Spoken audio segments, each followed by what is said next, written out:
welcome to the Bible for Worship at St. Paul Lutheran Church on this 8th Sunday after Pentecost, when our gospel reading is written in Mark, the 6th chapter, verses 30 to 34 and verses 53 through 56. The apostles gathered around Jesus and told him all that they had done and taught. He said to them, "Come away to a deserted place all by yourselves and rest a while." For many were coming and going, and they had no leisure even to eat. And they went away in the boat to a deserted place by themselves. Now many saw them going and recognized them, and they hurried there on foot from all the towns and arrived ahead of them. As he went ashore, he saw a great crowd, and he had compassion for them, because they were like sheep without a shepherd. And he began to teach them many things. When they had crossed over, they came to land at Gennesaret and moored the boat. When they got out of the boat, people at once recognized him and rushed about that whole region and began to bring the sick on mats to wherever they heard he was. And wherever he went, into villages or cities or farms, they laid the sick in the marketplaces and begged him that they might touch even the fringe of his cloak. And all who touched it were healed. The Gospel of the Lord. Thanks be to God. On this Sunday, we learn something about the Sunday readings that are appointed for worship week by week, something that is called the lectionary. It is that cycle of readings that is set on a 3-year pattern of reading. And one of the things we can learn about it looking at today's gospel reading is the way in which those who choose the readings for the lectionary, and those are worship leaders and scholars within the church, and in our current lectionary, it's actually an ecumenical effort that involved worship leaders and scholars from a dozen and more denominations. Those who make these choices do so sometimes in order to show something in particular about the gospel or the passage that is being read. And in so doing, they put together two pieces that are not side by side in the Bible. This is one of those. We see that we read verses 30 through 34 in Mark chapter 6, and then we jump to verses 53 through 56 at near the end of that chapter. Well, there are positives and negatives. There is both power and peril in making a choice like that. The positive, the power in it, is that we see clearly in the juxtaposition of these two passages the teaching and the healing that Jesus has been doing throughout this section of Mark's gospel. In the first verses, 30 through 34, he sees that the people are like sheep without a shepherd, and he teaches them. And then in the second section, verses 53 to 56, he comes to Gennesaret. Word goes out that he is there, and people come from all around the region in order to be healed by him. And as many as even touched his cloak experienced that healing. This has been the theme of what Mark has been showing about Jesus from the last passage in chapter 4 through chapters 5 here in 6, and he'll go on in chapters 7 and a good bit of chapter 8 to profile Jesus as one who teaches and who heals.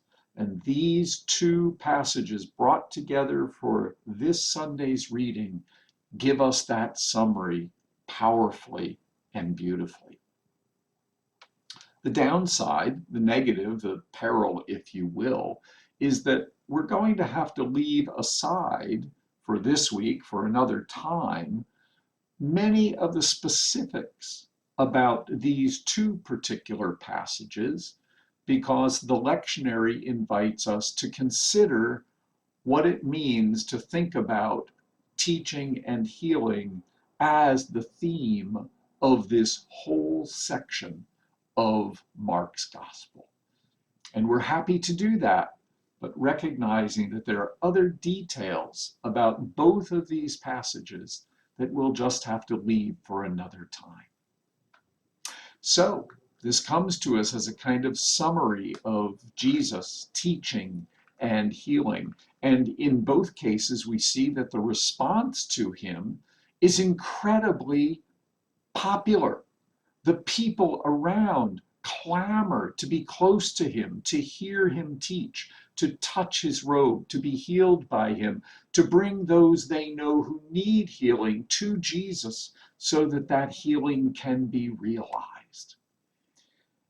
And that eager and amazed desire to hear the teaching and to receive the healing is a remarkable picture that Mark gives us. One of the other things that we see in bringing these two things together comes as a result of the work of the Markan scholar Werner Kelber in a book called The Kingdom in Mark. We've heard from Kelber before in the Bible for Worship when he pointed out that in these chapters, toward the end of chapter 4 through 5, 6, 7, and into chapter 8, Mark is stitching together the two sides of the Sea of Galilee, the Lake of Galilee, through 6 journeys that Jesus and the disciples make back and forth from side to side over the lake. On the western side of the lake, this is the common understanding of Galilee that is Jewish, familiar to the Jewish community as the old northern kingdom of Israel. On the eastern side of the Sea of Galilee is an area that's known as the region of the 10 cities. 10 cities identified by their Hellenistic character, shaped by the Greek, Hellenistic, and now Roman culture of those who have occupied the land for the last 350 years. So you have on the western side of the lake a kind of Jewish region, and on the eastern side a kind of Gentile region in Mark's imagination, as Kelber helps us to see it.